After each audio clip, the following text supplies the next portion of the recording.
There's a good chance that if you came to my house over the last couple weeks, you would find me right here sharpening this chainsaw. But today is an exciting day because we will cut down the last couple trees that we need to finish the structures of these first garden beds that we've been putting together for the last couple weeks.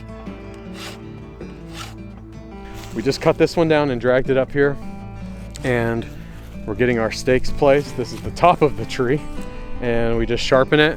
We're gonna hammer that in, put a couple of those in, drag this in place, and start building another garden bed.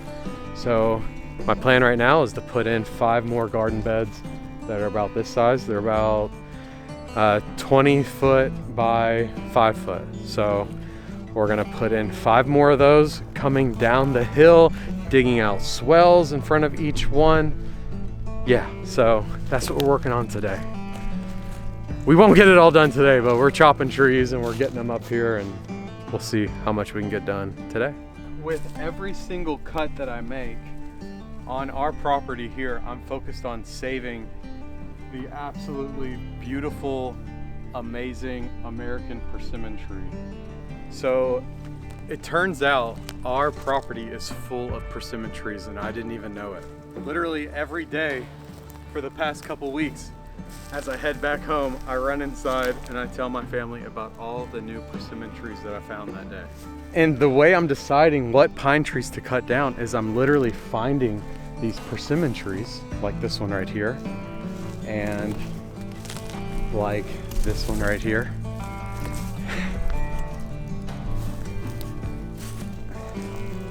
This one here. These 3 right here.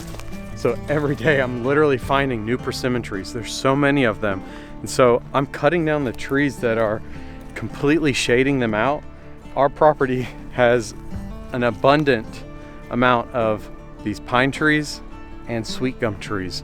And if you know anything about those, you know that they are an insanely fast grower, especially compared to the magnificent American persimmon. And so what happens is these pine trees shoot up, the sweet gum trees shoot up, and they hog all of the canopy, and the persimmons are left down below, not thriving and slowly dying. So what we're doing is, as we're building our garden, we're cutting back a lot of these pine trees and the sweet gum trees and giving these persimmon a real chance. Just as I stand here, we're gonna make our way. Right now I'm in here with the pigs. They're enjoying breakfast, but just look right around me. So right here, we've got a persimmon. You can identify a persimmon. The easiest way for me is to look at the bark on the skin. Reptile lovers, you guys are gonna love this. The bark looks like alligator scales. So check this out. Really incredible bark. Maybe that's what drew me to them. I don't know, but this is a magnificent persimmon tree right here. Probably about 30 feet tall. And I have a feeling as we clear out these woods, these things are gonna branch out and really just look magnificent. They're such a beautiful tree, and they provide a delicious fruit if you eat it at the right time of the year. Okay, so now we're on the other side of our property. This side is the side that I've always told myself there's no persimmon trees over here. This side has more woods. It's a little bit more overgrown and untouched. I've spent more time over there clearing it out than I have over here. Well, all of that changed when about 4 days ago, I was over here looking for the right tree to cut down. I was just taking my time, scanning, and then I laid my eyes on the most beautiful, neglected thing I've ever seen.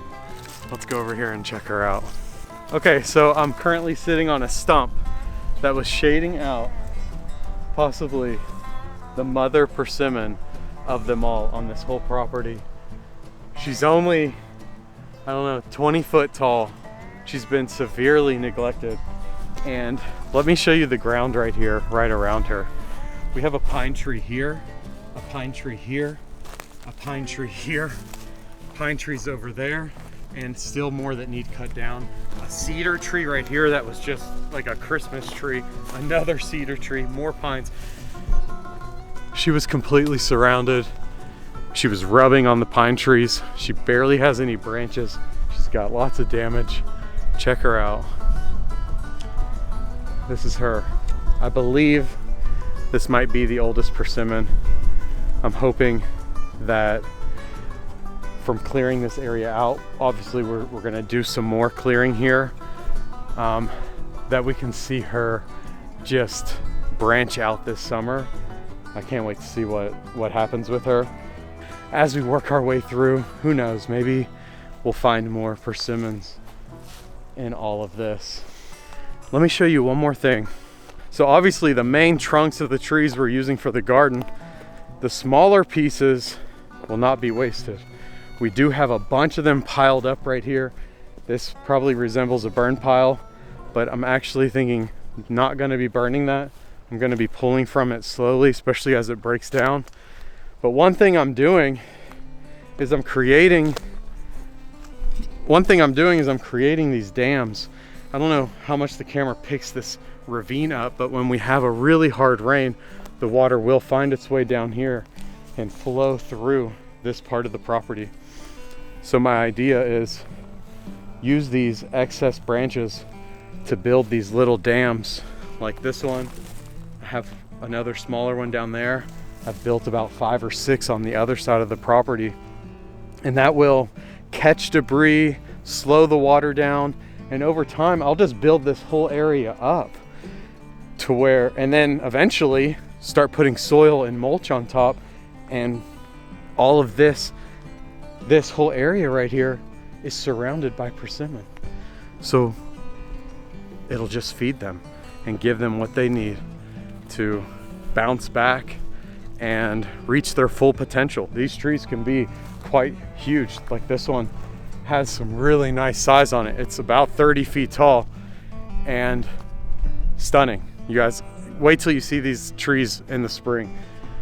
They're absolutely gorgeous and their fruit is incredible. All right, like I said, today we are finishing up our garden walls. I actually have the last 2 trees right here already dropped. All I have to do is chop them to the right size, 21 feet, drag it over there and get it in place. So very excited about that. All right, let's do it.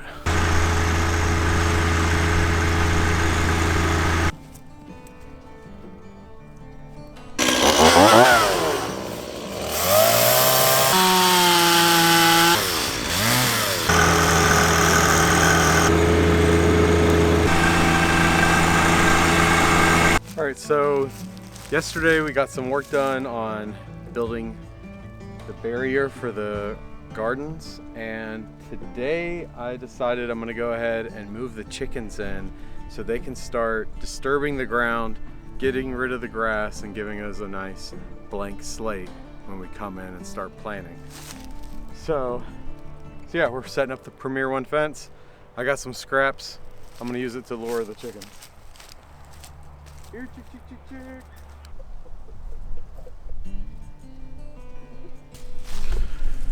Okay, so we got the chickens in. You can see we have, the garden beds are not completed, but I figured go ahead and get the chickens moved in, and then while they're in here and they're working, clearing the ground, I can go ahead and just cut some more trees down and bring them up there and have them ready. And then once it's all cleared, move the chickens out, finish the garden beds, and then we start the next step of prepping the soil.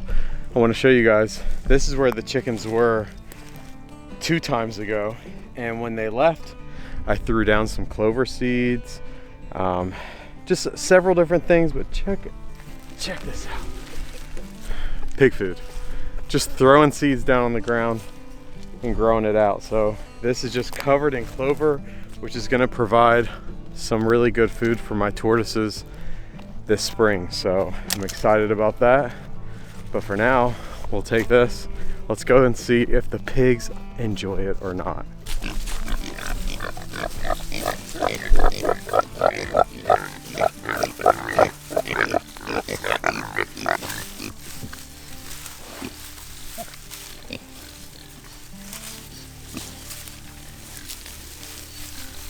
Okay, you can tell where the chickens just were in this area. So I will come through probably today and seed this with clover. I love growing clover because it is such good food for my iguanas, tortoises. Everybody is munching up on the clover, even the chickens and pigs. So everything enjoys clover, so I can buy big 50-pound bags of it and just spread it. So yeah, all right, it's always nice getting the chickens in a new area. They're gonna enjoy all the grass, and they're gonna do some work.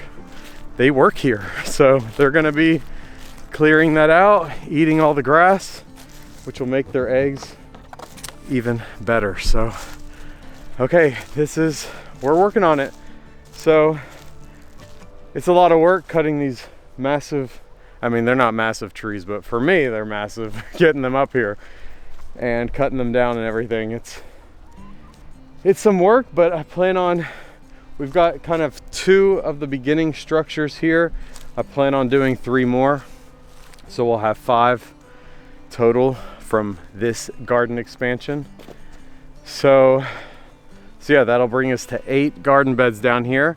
But the way I'm gonna plant them is gonna be totally different than what I've done in the years past. So, but you guys will see in upcoming videos what exactly we're gonna do with these. But there's one last step before these pigs are officially, these chickens are officially moved. We're gonna electrify this net. This is a net from Premier One, and really cool design. And I'll show you guys how I charge the net and make it to where nothing can get in and the chickens won't get out. But the main reason we have it is because there can be stray dogs coming in, there can be coyotes, raccoons, all types of things. So, but what I have here, down here at the bottom of the fence, this goes, the length of the property is an electric wire, and I just used this old piece of insulated wire to jump across from that wire to this fence, and it works perfectly. So happy with how I'm doing it right now.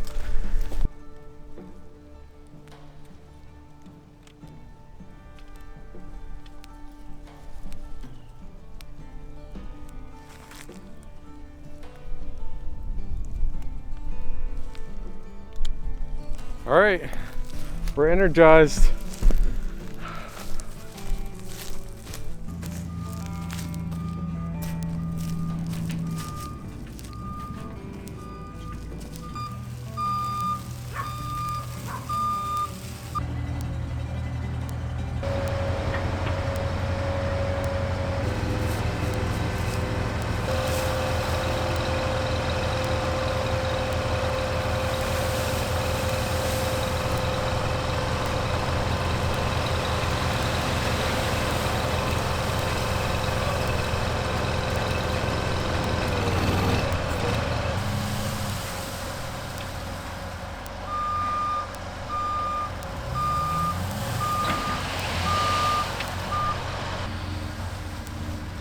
So chickens are still doing work in the future garden area. They've got a lot done, but today, as you guys saw, we got the mulch delivered. So let's freaking go. That's always a huge step for me in gardening, is getting that mulch, getting the soil. So, and I have plans to get some compost. We've got tons of mulch. We're gonna do thick bedding. That's the whole idea, is just to build up on the land and just keep adding more and more organic material to create this epic food forest right here on our property. We've got some more logs here. These are 21 foot for our 20-foot beds.